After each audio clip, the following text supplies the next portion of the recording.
योरोमन अन्योन्याश्मिका। Hello everyone. दोस्तों, अब बात करते हैं एपिसोड 3 की। लेकिन उससे पहले अगर आपने इस वेब सीरीज के प्रीवियस एपिसोड्स नहीं देखे हैं तो उन्हें देखना मत भूलिएगा, क्योंकि उसके बाद ही आपको ये स्टोरी अच्छे से समझ आएगी। और हाँ, अगर आपने अभी तक हमारे चैनल को सब्सक्राइब नहीं किया है तो कर लीजिए, साथ ही नोटिफिकेशन बेल भी ऑन कर लीजिए, जिससे इस ड्रामा का कोई भी एपिसोड आपसे मिस ना हो। तो लास्ट एपिसोड में हमने देखा कि मून को ये बात पता चल जाती है कि योंजिन की बेटी उसके हस्बैंड की नहीं बल्कि जे की बेटी है, और योंजिन इस बात को अपने हस्बैंड से छुपाने की कोशिश कर रही होती है। तो आगे दिखाया जाता है कि योंजिन के हस्बैंड को गो गेम खेलना काफी पसंद होता है, इसलिए वो अक्सर गो गेम खेलता है। तो योंग गेम खेल रहा होता है तो उसके पास बैठा आदमी उससे कहता है कि पीछे देखो, वो लड़की काफी देर से खेल रही है और अब तक काफी लोगों को हरा चुकी है। तो योंग अपना गेम छोड़कर उसे देखने जाता है और मून के गेम खेलने का स्टाइल देखकर इम्प्रेस हो जाता है। तो यहाँ हम जहाँ तक समझ पा रहे हैं वो ये कि मून की ये एक चाल है योंजिन के हस्बैंड को इम्प्रेस करने की। तो नेक्स्ट सीन में दिखाया जाता है कि योंजिन की दूसरी दोस्त जो कि एयर होस्टेस बन गई है वो आती है, जिस पर मून पहले से ही नजर रख रही होती है। और यहाँ पता चलता है कि ये एयर होस्टेस जे को काफी पसंद करती है, इसलिए वो उसे मिलने बुलाती है।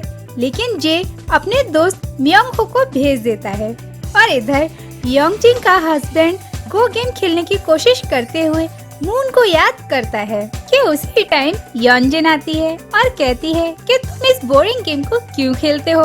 तो योंग कहता है कि तुम भी तो स्मोकिंग करना पसंद करती हो, तुम भी स्मोकिंग करना छोड़ दो। वहीं नेक्स्ट सीन में हम देखते हैं कि मून मेड की लड़की को ट्रेन में पढ़ा रही होती है कि अचानक वहाँ जोंग आ जाता है और वो एक दूसरे को देखकर शॉक्ड हो जाते हैं और बातें करना स्टार्ट कर देते हैं। तो जोंग कहता है कि तुमसे मिलने से पहले मेरी लाइफ में काफी प्रॉब्लम्स थी, लेकिन तुमसे मिलने के बाद मेरी लाइफ काफी अच्छी हो गई है, इसलिए तुम मेरे कांटेक्ट में रहो। ये कहकर वो अपना कार्ड देकर वहाँ से चला जाता है। आगे हम देखते हैं कि मून अपने न्यू हाउस में आकर कुछ लेटर्स ले रही होती है। तो उसकी लैंडलॉर्ड आकर उससे कहती है कि तुम कब से रहने आ रही हो। तो वो कहती है कि जल्दी रहने आ जाऊंगी। जिसके बाद मून मेड से मिलती है तो वो उसे दिन भर की सारी अपडेट देती है। तो मेड अपने काम से काफी खुश हो रही होती है, जिस पर मून कहती है कि जब तक अपना काम फुल एंड फाइनल ना कर लो जब तक हंसना मत, वरना अपने टारगेट से भटक जाओगी। जिसके बाद नेक्स्ट सीन में हम देखते हैं कि मून अपने उसी टीचर से मिलने जाती है जिसने उसे मारा होता है, जिसे देखकर पहले तो टीचर मून को पहचान ही नहीं पाता, लेकिन जब मून उसे याद दिलाती है तो ये टीचर उस पर नाराज होना स्टार्ट कर देता है कि इतने में टीचर का बेटा आ जाता है, जिसे टीचर के बारे में सब पता चल जाता है कि किस तरह टीचर स्कूल में बच्चों को मारता था। जिसके बाद मून म्योंग हो से मिलने जाती है और उसे बताती है कि मैं योंजिन और बाकी सबसे बदला लेने वाली हूँ। जिस पर म्योंग हो उससे कहता है तो तुम मुझसे क्या चाहती हो और क्या तुम मुझसे बदला नहीं लोगी।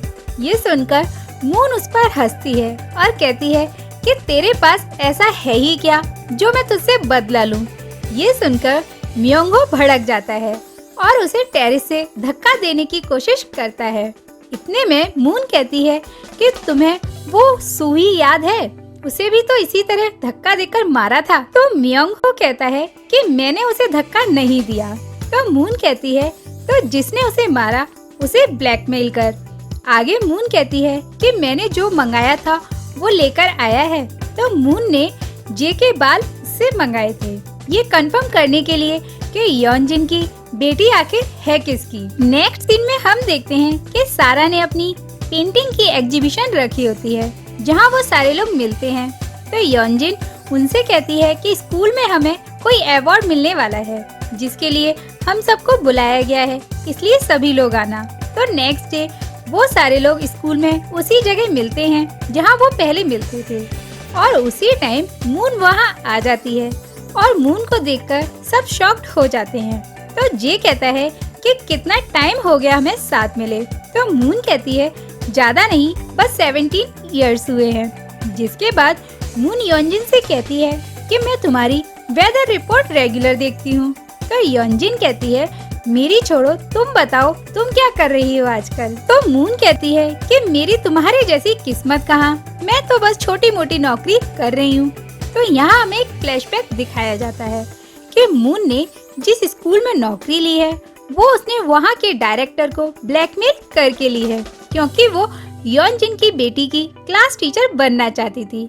प्रेजेंट दिखाया जाता है जहाँ योंजिन को एक अवार्ड मिलता है, जिसका मून मजाक बनाना शुरू कर देती है। और ये देखकर गुस्से में योंजिन आती है और मून को जोरदार थप्पड़ मार देती है। जिसके रिप्लाई में मून कहती है कि तुम्हें वो सब मिल गया ना जो तुम्हें चाहिए था। ये सुनकर योंजिन कहती है कि इसका क्या मतलब, तुम्हें मुझसे क्या चाहिए। जिस पर मून कहती है कि इतने सालों बाद भी तुम सब वैसे के वैसे ही हो। जिस पर जे कहता है लेकिन तुम काफी बदल गई हो, तुम पहले ब्लैक एंड व्हाइट थी लेकिन अब तुम काफी कलरफुल हो गई हो। जिस पर मून कहती है कि जे तुम तो कलर की बात नहीं करो तो ठीक है, तुम क्या जानो कलर के बारे में। ये सुनकर सबके होश उड़ जाते हैं। इधर जे मून के बारे में सब जानने के लिए म्योंग हो से कहता है। हालांकि मून के बारे में म्योंग हो को पहले से ही सब पता होता है, लेकिन वो उन्हें कुछ बताता नहीं है।